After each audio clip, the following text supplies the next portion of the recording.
Assalamualaikum warahmatullahi wabarakatuh.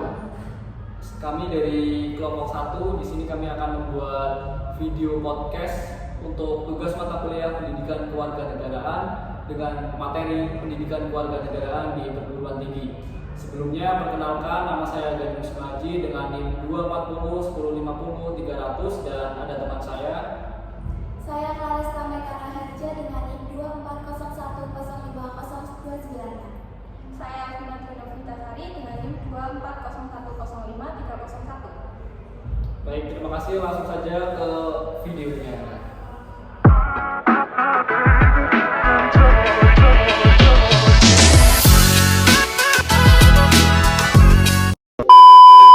Halo semuanya, welcome back di 3 Sudut Podcast. Bareng aku Gani Musmaji. Aku Elvina. Hai semuanya. Dan aku Meka. Hari ini kita bakal ngobrol santai tentang materi yang mungkin kalian kira berat, tetapi sebenarnya kalau dibahas sambil duduk dan santai pun masih bisa masuk banget. Materinya yaitu pendidikan kewarganegaraan di perguruan tinggi. Baik.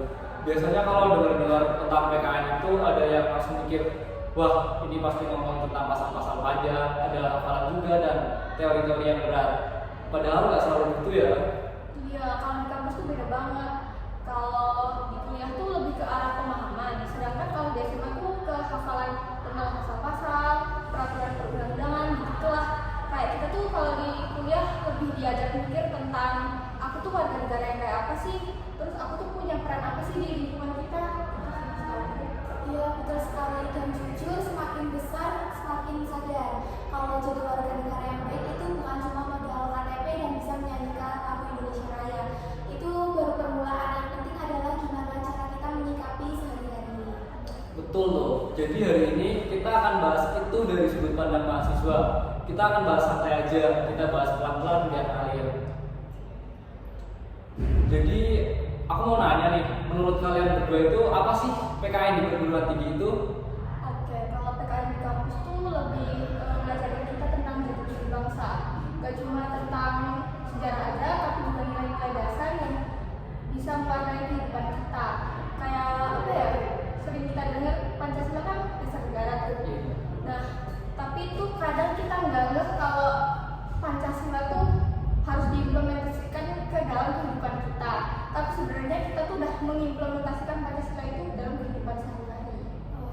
Kalau aku, PKN itu semacam kaca pembesar yang bikin kita lebih ngerti dan jelas kenapa negara itu bentuknya begini, kenapa sistemnya begitu, kenapa warga negaranya harus punya etika tertentu.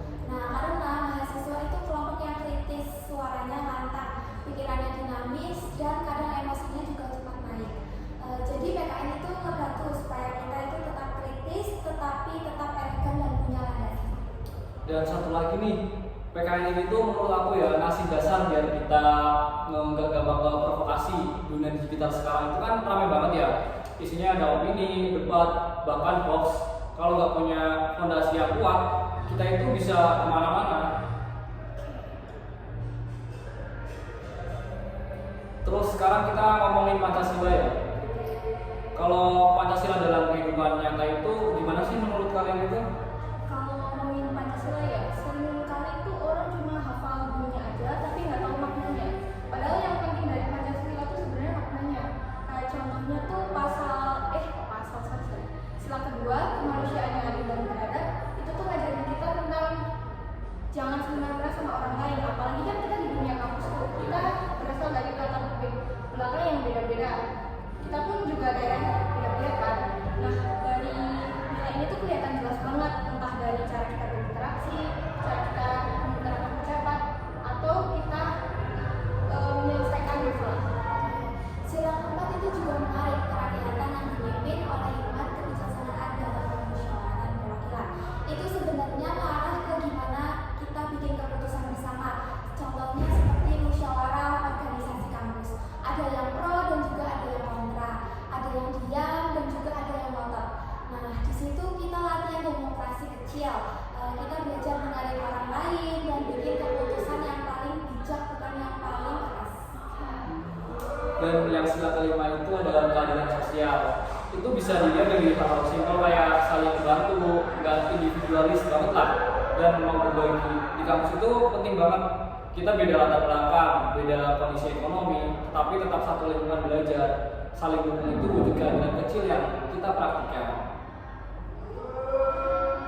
Nah, sekarang tuh kan kita lagi di dunia digital ya. Orang tuh kadang suka nuntut hak mereka, tapi mereka nggak lakuin kewajibannya. Kayak misal di kuliah ini, kita tuh minta nilai tinggi, tapi kita nggak ngerjain tugas. Iya, itu sering banget. Sebagian orang itu merasa punya hak bicara apa aja juga di media sosial, tetapi lupa kalau setiap kata itu pasti ada konsekuensinya.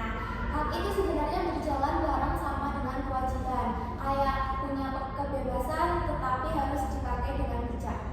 Nah, punya hak dapat dalam pendidikan itu juga punya kewajiban untuk menciptakan lingkungan belajar yang kondusif.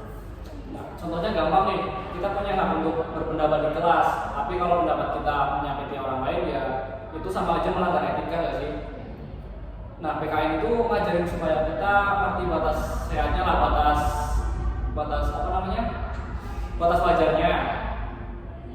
Mana yang termasuk ekspresi dan mana yang termasuk merugikan orang lain. Jadi intinya tuh hak dan kewajiban tuh kayak dua sisi koin yang nggak bisa dipisahin ya. Kemudian sekarang masuk ke hal yang paling relevan, jadi warga negara yang digital. Di zaman sekarang, medsos itu kayak dunia kedua, bahkan kadang lebih ramai daripada dunia nyata.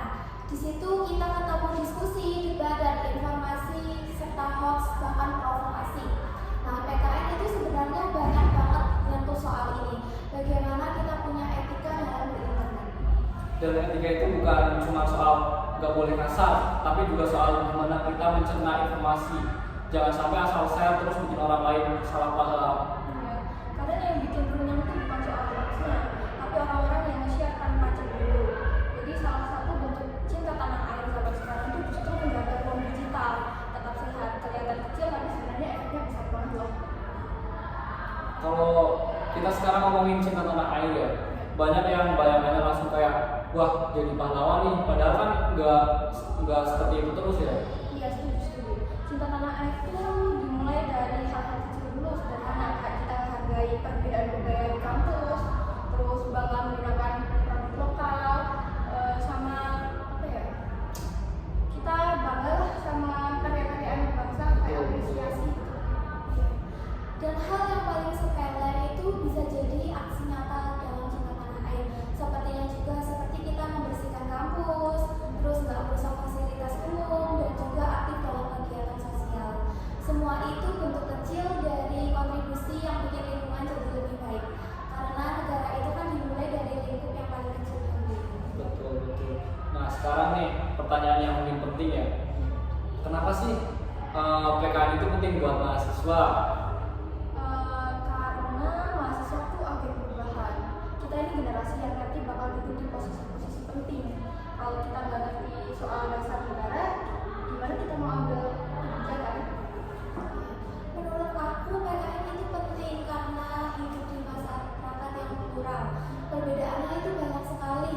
PKN itu bisa membuat cara hidup bareng dalam keberagaman tanpa saling injak. Seperti selain itu ya, mahasiswa itu punya pengaruh besar. Suaranya sering didengar dan penting banget punya landasan kuat supaya surat itu diarahkan ke hal yang positif. Benar, jadi PKN itu bukan cuma mata kuliah, tapi di sini PKN itu fondasi buat kita menjadi dewasa sebagai warga negara Indonesia yang baik dan benar. Gak kerasa ya kita ternyata udah ngobrol lumayan lama. Semoga membantu buat lihat PKN bukan sebagai hafalan tetapi sebagai pemandu hidup sehari-hari. Nah, thank you banget nih yang udah dengerin 3 Sudut Podcast. Semoga kalian dapat insight baru dari hari ini Oke, tetap kritis. Tetap bijak. dan tetap jadi warga negara yang cerdas. Sampai ketemu.